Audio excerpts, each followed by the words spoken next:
peoples of the worldwide federated internet. What's good?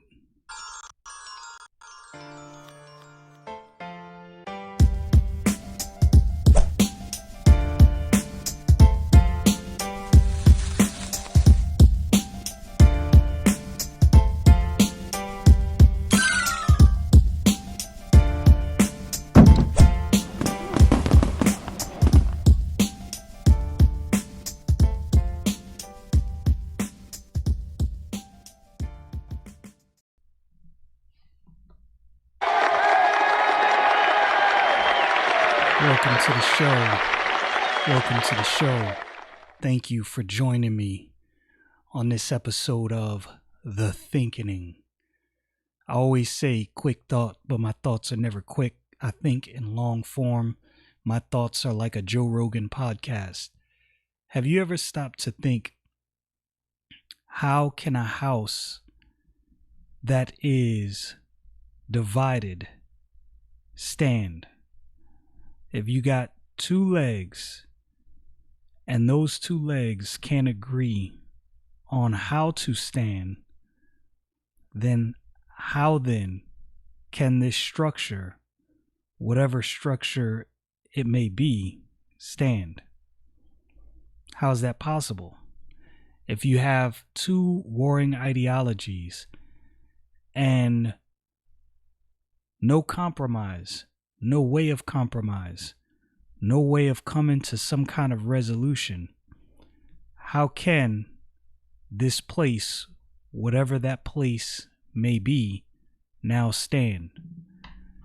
We are in a crisis. Not necessarily doom and gloom crisis. I'm not saying, oh, the sky is falling, it's all over.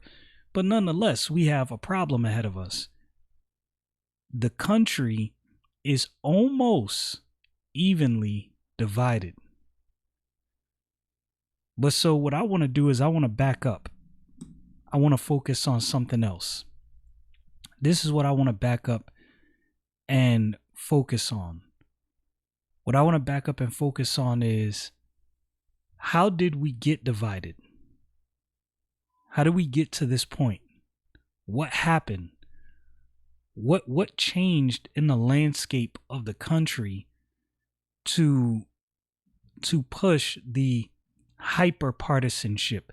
You've always had your different factions. You had this during World War II. Before that, you had this during the Vietnam War. You had people who stood on one side of the aisle politically, people who stood on another side of the aisle politically. And these two factions didn't really see eye to eye at all. But it was never to the point where they were at each other's throat. I don't remember that. I never remember that being an issue. I never remember a time where the partisanship and the divide was so great that there could not even be a discussion across the aisle. Never. Not in my lifetime. I'm going to quote this verse because I believe the truth in this verse is important. Again, this is not my Bible podcast. This is my, random issues, political topics, social topics. This is my whatever podcast, which is why I call it The Thinkening. But the verse, very important, Matthew chapter 12, verse 25. And Jesus knew their thoughts and said unto them, every kingdom divided against itself is brought to desolation, and every city or house divided against itself shall not stand. That word desolation, let me get you the definition, is the act of desolating, destruction, or expulsion of inhabitants, destruction, ruin, waste. A place deprived of inhabitants or otherwise wasted, ravaged, and ruined. This is the one thing I know. I know that there's many figures at large, political and state figures that understand that truth. What the Lord Jesus Christ said there is true. It is held true throughout time. That truth is unwavering. This is something that the Lord Jesus Christ proclaimed emphatically. It is true. A house and a kingdom divided will not stand. We have enemies. We have enemies, both foreign and domestic. It is foolish to think that our enemies, foreign, and our enemies, domestic, are not in concert with each other. I'm not proclaiming that there is definitely a grand conspiracy, but it should not shock any one of us if there is. Who benefits from a split in the United States? So when you view things going on in the world, you kind of got to be like a detective, right? You have to ask yourself, who benefits the most if the United States falls into disarray, disrepair, and desolation? Who benefits from that? Who benefits the most? When you couple all those groups together, whoever benefits, who benefits the most, then you start seeing a group of people that would possibly want to see the United States divided. Then when you do that, you can start looking at the different things going on. So I remember when Google was working on this search engine for the CCP, the Chinese Communist Party. I can't remember the exact details, but somehow this whatever Google was working on for the CCP was going to be very intrusive and aiding the CCP or furthering their control over what their people can do online. Allegedly, that program was canceled, but I'm not inclined to believe it is. I'm just being honest with you. All right, so you have one of the largest tech companies in the United States that was working with the CCP. Mind you, these are not our friends. I'm not talking about Chinese people. I'm talking about the CCP, the government. These are not our friends. I'm not saying that we're at odds necessarily, like we're not necessarily at the tense point of fighting, even though it could be getting to that point. I don't know. I don't know the inner workings of governments and what's going on behind the scenes. But one thing I know is, at best, they're frenemies at best. And I don't even think that's true. I think they're just outright enemies. They are our competition. Now, not enemies in the sense that I say if you go back to pre-Cold War era, not enemies in that sense. We're not at the, I do not think we're at the precipice of a war right out the gate. War is always possible. If you're naive enough to believe that countries are not always at the point where a war could be possible, I think you are delusional and you're kidding yourself. War is always a possibility. You have got to be honest about reality and about what's going on. So who benefits the most from this? Why is it that a company based in the United States of America would ever in any way work with a government that is hostile to our own government? Does nobody finds that strange? The beauty about living in the United States of America is that you could even do something like that. Do you think for 1 second China would allow one of their biggest, if not the biggest tech company, one of the biggest in their country, to work with the U.S. government?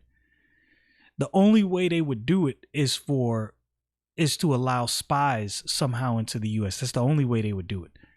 And it wouldn't be to the interests of the United States at a detriment to themselves. So it would be different if, let's say, China allowed a company, one of their greatest tech companies, to work with the United States, but they still were carrying water for the CCP.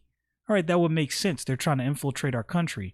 But let's take that same company and let's allow that company to be adverse to Xi Jinping. Do you think that company would stand if they stood in the way of Xi Jinping? You kidding yourself. You're kidding yourself if you think that's the case. We have a company in Google that was working with the CCP. Again, I am saying what actually happened. And Google itself as a company is adverse to the sitting US president. Does no one else find this strange? Why is it that the media did not at all, they were completely silent on the story with the Hunter Biden laptop? This is not a conspiracy. This is not something that someone made up in their garage. Actual events, actual happened. His laptop, definite, uncontrovertible proof that Joe Biden's son had ties to people in high positions in China. People with ties to the CCP. This is not a conspiracy theory. Are you hearing me? And again, I've already given you what I think about conspiracy theories. They are things. I do not view that as some kind of curse word. But these are not conspiracy theories.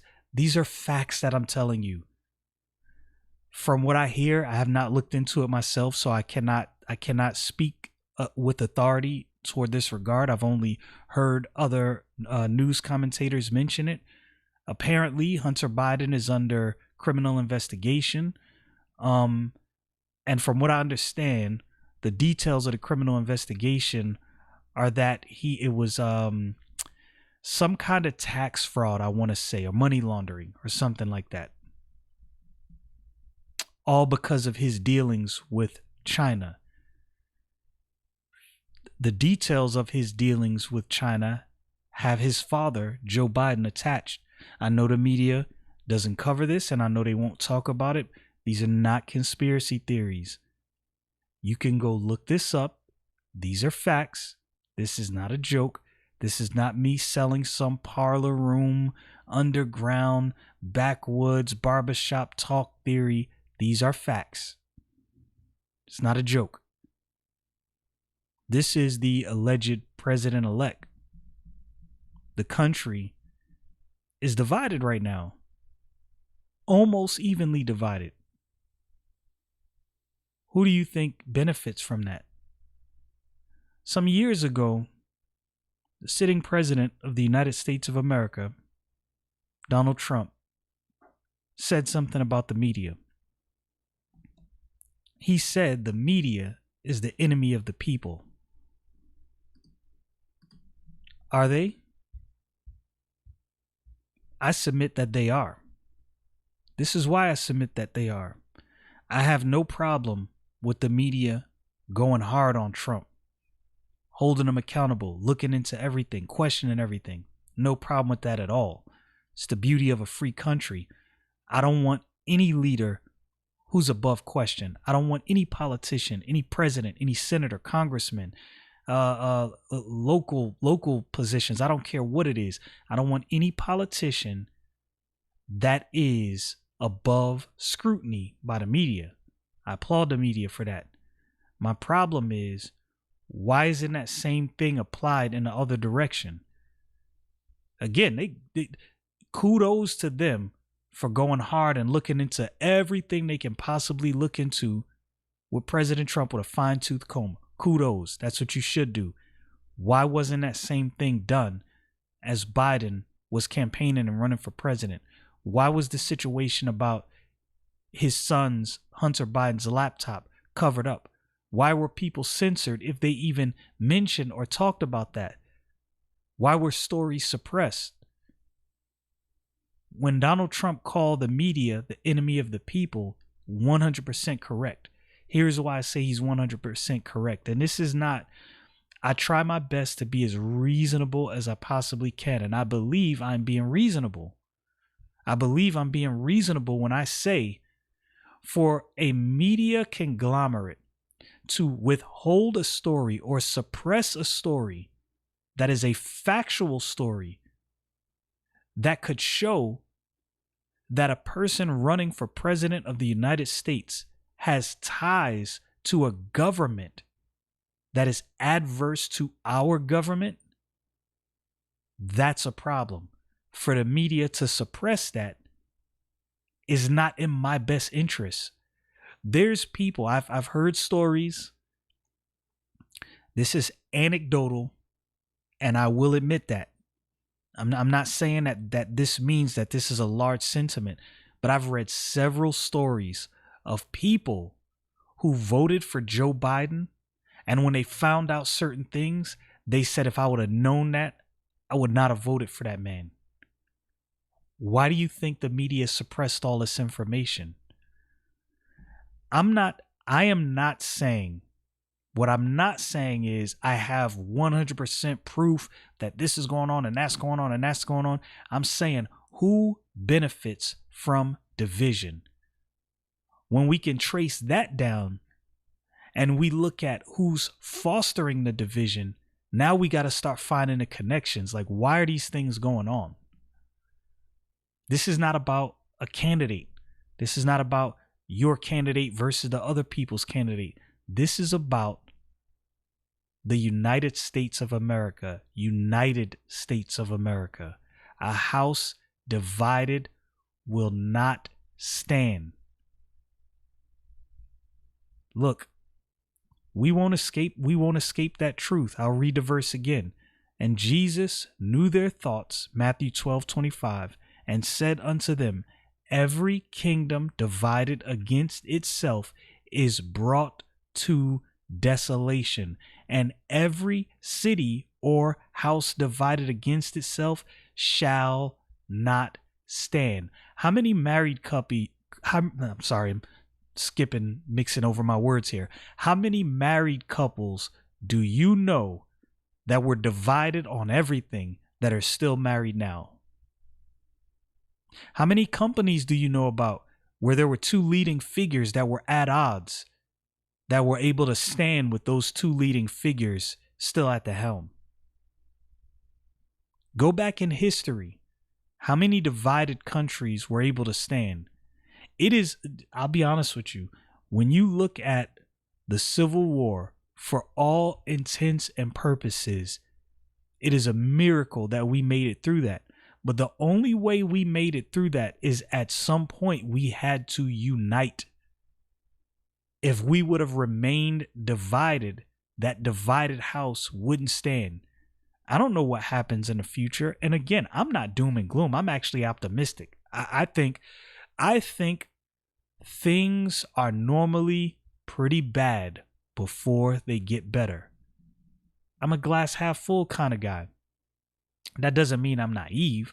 That doesn't mean that I don't think things can get worse, but I'm not doom and gloom. That's just not me. Never been my MO. Not that I haven't been down about certain things, but look, I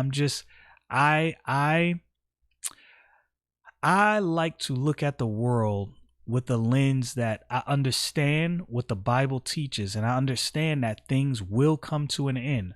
I don't know when that day comes. I am not a prophet. So the fact that I'm not a prophet, I have two options. I can pretend that I know exactly when things are going to come to an end, which would make me a prophet, and I just said I am not. Or I can say to myself, all right, God, I have no idea when this thing is going to happen, but I know you are faithful and just in whatever you do. I don't know what's going to happen, but I'm going to pray and I'm going to believe that it's a possibility for things to get better. It's always a possibility. But who's behind all this? This is something that we, the people, really need to know. Y'all know what it is. Stay frosty, people.